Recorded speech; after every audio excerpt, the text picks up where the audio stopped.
Today we will learn how to say hurry up in Tibetan. The phrase hurry up in Tibetan is translated as gonpo che. Gonpo means fast or quickly. Che means to do. So the phrase hurry up is gonpo che.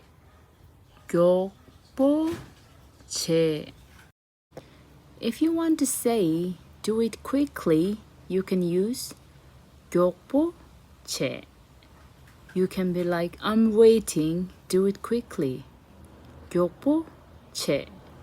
If you want to speak politely or honorifically to someone else, instead of che, you can use nang. Nang. Nang means to do something or to give something. Here it means to do something. The polite way to say do it quickly in Tibetan is gonpo nang. gonpo nang. Otherwise, you can just casually say gonpo che. gonpo che. Going back to the phrase hurry up, you can also say politely gonpo nang. gonpo nang. If you want to say go quickly, to go in Tibetan is do. Quickly is gonpo.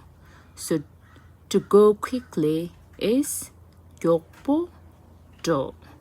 gonpo do.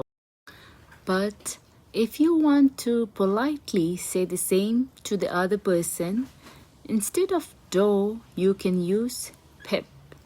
Pep is honorific word for do, so to go quickly in Tibetan is gonpo pep. gonpo pep. Well, that's all for today. Thank you for watching. gonpo jelyong. See you soon.